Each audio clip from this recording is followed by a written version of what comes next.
নমস্কাৰ এই মুহূৰ্তত আহি পৰিছে সন্ধিয়াৰ বহুকেইটা গুৰুত্বপূৰ্ণ খবৰ আৰু এনেকুৱা ধৰণৰ খবৰসমূহ নিতৌ চাবৰ কাৰণে এই চেনেলটো সাবস্ক্ৰাইব কৰি কাষত থকা বেল আইকনটো প্ৰেছ কৰাৰ লগতে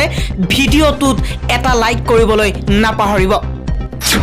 বিজেপিৰ সভাপতি ৰঞ্জিত দাসৰ আজি এটা এক্সিট পোল 70খন আসন লাভ কৰাৰ সম্ভাৱনা ব্যক্ত কৰিছে বিজেপিৰ সভাপতি গৰাকীয়ে ৰাষ্ট্ৰীয় সংবাদ মাধ্যমৰ এক্সিট পোল বৃহস্পতিবাৰে প্ৰকাশৰ পিছতে বিজেপিৰ ৰাজ্যিক সভাপতি ৰঞ্জিত দাসে প্ৰকাশ কৰিছে আজি এক্সিট পোল ৰাজ্যিক বিজেপিৰ মুখ্য কাৰ্যালয়ত এক সংবাদ মেল যোগে ৰঞ্জিত দাসে প্ৰকাশ কৰিছে এটা এক্সিট পোল বিজেপিৰ ৰাজ্যিক সভাপতি ৰঞ্জিত দাস গৰাকীয়ে ৰাষ্ট্ৰীয় সংবাদ মাধ্যমে প্ৰকাশ কৰা এক্সিট পোল নাকচ কৰা নাই যদিও নিজাববীয়াকৈ এক্সিট পোল ৰাজহুৱা কৰিছে বিজেপিৰ সভাপতি গৰাকীয়ে লগতে ৰঞ্জিত দাসে কৈছে পূৰ্বতে আমি লেটাৰ বা ডিষ্টিংচন পাম বুলি কৈছিলো বিজেপিয়ে 70খন আসন পোৱাৰ সম্ভাৱনা ব্যক্ত কৰিছে আৰু লগতে অগপয় 8খন ইউপিপিএলে 5খন আসন লাভ কৰিব এই অংক আজি এক্সিট পোল প্ৰকাশ কৰিছে বিজেপিৰ সভাপতি গৰাকীয়ে যিমানেই এক্সিট পোল নোলাক কিয় কিন্তু আসল প্ৰকৃত সত্য যিটো সেইটো ওলাব 2 মিনিট মাজত মাত্ৰ এটা দিন বাকি আছে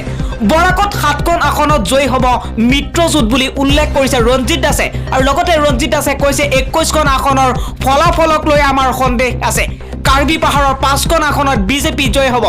খৰবক পাটাৰকুচিত জয় নিশ্চিত বিজেপিৰ অৱশ্যে এতিয়া বটদ্ৰৱা আৰু ৰহাত অনিশ্চয়তা আছে বিজেপিৰ 2 মেত ঘোষণা কৰা হ'ব অসমৰ বিধানসভা নিৰ্বাচনৰ ফলাফল আৰু তাৰ বাবে এইবাৰ শান্তিপূৰ্ণভাৱে ভোট গণনাৰ এখন সভা অনুষ্ঠিত হৈছে দক্ষিণ চালমাৰা মানকাছাৰ জিলা প্ৰশাসনৰ উদ্যোগত অহা 2 মে তাৰিখে অনুষ্ঠিত হ'ব লগা ভোট গণনাৰ বাবে আজি হাত শিঙিমাৰী জিলা উপায়ুক্তৰ কাৰ্যালয়ত জিলা প্ৰশাসন আৰক্ষী প্ৰশাসন প্ৰাৰ্থী আৰু তেওঁলোকৰ এজেণ্টসকলক লৈ শান্তিপূৰ্ণভাৱে ভোট গণনাৰ এখন সভা অনুষ্ঠিত হয় উল্লেখযোগ্য যে জিলা উপায়ুক্তৰ কাৰ্যালয়ত থকা সভা কক্ষত অনুষ্ঠিত সভাখনত জিলা উপায়ুক্ত গুৰদীপ সিং পানেশ্বৰ জিলা আৰক্ষী অধীক্ষক কংকনজ্যোতি শইকীয়া জিলা অতিৰিক্ত উপায়ুক্ত ইনামুল হক আৰু জিলা পৰিষদৰ মুখ্য কাৰ্যবাহী বিষয়া সুৰমান আলী আৰু নিৰ্বাচনী বিষয়া বিশ্বাস মেধি উপস্থিত থকাৰ লগতে 2 সমষ্টিৰ একাংশ প্ৰাৰ্থী তথা এজেণ্টসকল উপস্থিত থাকে শান্তিপূৰ্ণভাৱে আৰু কোভিড প্ৰটকল মানি যাতে সকলোৱে ভোট গণনা কৰে তাৰ বাবে জিলা উপায়ুক্তৰ কাৰ্যালয়ত এই সভা অনুষ্ঠিত হয় আজি সমষ্টি দুখনৰ ভোট গণনাৰ বাবে দুখন পৃথক ভোট গণনাৰ কক্ষ নিৰ্মাণ কৰা হৈছে এখনকৈ সমষ্টিত মুঠ 14টাকৈ টেবুলৰ জৰিয়তে 23 ৰাউণ্ড ভোট গণনাৰ অন্তত চূড়ান্ত ফলাফল ওলাব আৰু মন কৰিবলগীয়া কথাটো হৈছে যে উক্ত দিনা অৰ্থাৎ 2 মেত ৰাতিপুৱা 8 বজাৰ পৰা আৰম্ভ হ'ব লগা ভোট গণনাত ইভিএম আৰু লগতে ভিভিপেটৰ ভোট গণনাৰ পূৰ্বে বেলট ভোট গণনা আৰম্ভ কৰা হ'ব অৱশ্য আধা ঘণ্টাৰ ভিতৰত বেলট ভোট গণনা সম্পূৰ্ণ নহলে বেলট ভোট গণনা স্থগিত কৰি ইভিএম আৰু লগতে ভিভিপেটৰ ভোট গণনা আৰম্ভ কৰা হ'ব বুলি জিলা প্ৰশাসনে জানিবলৈ দিয়ে এক্সিট পোলৰ দাবীক নচ্ছাদ কৰিছে মহাজোঁটৰ চৰকাৰ গঠন কৰাৰ গ্যাৰান্টি দিয়ে ৰিপুন বৰাই মাত্ৰ 48 ঘণ্টা বাকি আছে 48 ঘণ্টাৰ পাছত ঘোষণা হ'ব নিৰ্বাচনৰ ফলাফল ইতিমধ্যে প্ৰকাশিত এক্সিট পোলে ৰাজ্যত পুনৰ বিজেপিয়ে চৰকাৰ গঠন কৰিব বুলি প্ৰকাশ কৰিছে আৰু লগে লগে প্ৰতিক্ৰিয়া ব্যক্ত কৰিছে কংগ্ৰেছৰ মুখপাত্ৰ আৰু মহাজোঁটে কৈছে এক্সিট পোলক সম্পূৰ্ণৰূপে নচ্ছাদ কৰিছে ৰাজ্যৰ মহাজোঁটৰ চৰকাৰ প্ৰতিষ্ঠা হ'ব বুলি দাবী কৰিছে আৰু ৰাজ্যত মহাজোঁটৰ চৰকাৰ প্ৰতিষ্ঠা হ'ব বুলি দাবী কৰিছে প্ৰদেশ কংগ্ৰেছৰ তত্ত্বাৱধায়ক জিতেন্দ্ৰ সিঙে আৰু জিতেন্দ্ৰ সিঙে কৈছে 101খন আসন পাব মহাজোঁটে এক্সিট পোল কংগ্ৰেছে বিশ্বাস নকৰে কোনো নিৰ্দিষ্ট ৰাজনৈতিক দলৰ প্ৰভাৱত প্ৰকাশ কৰা হৈছে এই এক্সিট পোল আনহাতে প্ৰদেশ কংগ্ৰেছৰ সভাপতি ৰিপুন বৰাৰ দাবী এই ফলাফলে ভোট গণনাৰ দায়িত্বত থকা বিষয়াক প্ৰভাৱিত কৰিব কিন্তু লাভ নাই ৰাজ্যত মহাজোঁট চৰকাৰ অহাটো নিশ্চিত আৰু গ্যাৰান্টি সহকাৰে ৰিপুন বৰাৰ দাবী মহাজোঁটে চৰকাৰ গঠন কৰিব চৰকাৰ হোৱাৰ পিছত কিদৰে যুদ্ধকালীনভাৱে কোভিডৰ বিৰুদ্ধে কাম কৰিব লাগিব সেই বিষয়ত আলোচনা কৰা বুলিও উল্লেখ কৰিছে প্ৰদেশ কংগ্ৰেছৰ সভাপতি গৰাকীয়ে আৰু ইফালে এক্সিট পোল প্ৰকাশ হোৱাৰ পিছত আজি এখন জৰুৰী বৈঠকত মিলিত হয় মহাজোঁটৰ অংশীদাৰ দলসমূহ বৈঠকৰ অন্তত সাংসদ অজিত কুমাৰ ভূঞাই কয় কাৰ স্বাৰ্থত এই এক্সিট পোলৰ ফলাফল সেয়া নিশ্চিত কৰিব পৰা হৈছে আৰু 2 মেলৈ অপেক্ষা কৰক সকলোৱে গম পাব বুলি উল্লেখ কৰিছে অজিত কুমাৰ ভূঞাই ভাৰতৰ এটা আগশাৰীৰ টিভি চেনেলৰ সাংবাদিক ৰোহিত সাৰদানাৰ আজি মৃত্যু হয় কিছুদিন ধৰি কৰোনাত আক্ৰান্ত হৈ আছিল সাংবাদিকগৰাকী তেতিয়াৰ পৰা হোম আইসোলেশনত আছিল সাংবাদিক আৰু এবাৰ ৰোহিত সাৰদানাই নিজেই টুইট কৰি কৰোনাত আক্ৰান্ত হোৱাৰ কথা প্ৰকাশ কৰিছিল আৰু 24 এপ্ৰিলত তেওঁ টুইট কৰিছিল আৰু এসপ্তাহ পূৰ্বে জ্বৰ আৰু বাকি লক্ষণ দেখা দিয়াত টেষ্ট কৰাইছিল আৰু লগতে RT-PCR নিগেটিভ আহিছিল কিন্তু সিটি স্ক্যানৰ দ্বাৰা কোভিড নিশ্চিত হৈছিল এতিয়া স্বাস্থ্য আগতকৈ ভাল আছিল বুলি উল্লেখ কৰি আৰু আপোনালোকে সকলোৱে নিজৰ আৰু পৰিয়ালৰ যতন ৰাখক বুলিও তেওঁ টুইট কৰি উল্লেখ কৰিছিল ৰোহিত সাৰদানাই কেনে ধৰণে 24 এপ্ৰিলত টুইট কৰিছিল সেই টুইটটো আপোনালোকক দেখুৱাইছো ৰোহিত সাৰদানাৰ অফিচিয়েল টুইটাৰ একাউণ্টৰ পৰা এই কথা উল্লেখ কৰিছিল আৰু এতিয়া এই টুইট কৰা হৈছিল 24 এপ্ৰিলত আৰু আজি জ্যেষ্ঠ সাংবাদিক ৰাজদীপ সাৰদেশায়ে ৰোহিত সাৰদানাৰ মৃত্যুৰ কথা সদৰি কৰিছে তেওঁ টুইটাৰত শ্ৰদ্ধাঞ্জলি জ্ঞাপন কৰি কয় বন্ধুসকল বহুত দুখৰ খবৰ প্ৰখ্যাত টিভি নিউজ এংকৰ ৰোহিত সাৰদানাৰ মৃত্যু ঘটিছে তেওঁৰ আজি পুৱা হাৰ্ট এটেক হয় আৰু তেওঁৰ পৰিয়াললৈ গম্ভীৰ সমবেদনা জ্ঞাপন কৰে আৰু কিছু সময় পূৰ্বে ৰাজদীপ সাৰদেশায়ে এনে ধৰণে উল্লেখ কৰিছিল নিজৰ টুইটাৰ একাউণ্টৰ পৰা আৰু জ্যেষ্ঠ সাংবাদিক সুধীৰ চৌধুৰীয়েও সাৰদানাৰ মৃত্যুত টুইট কৰি কয় যে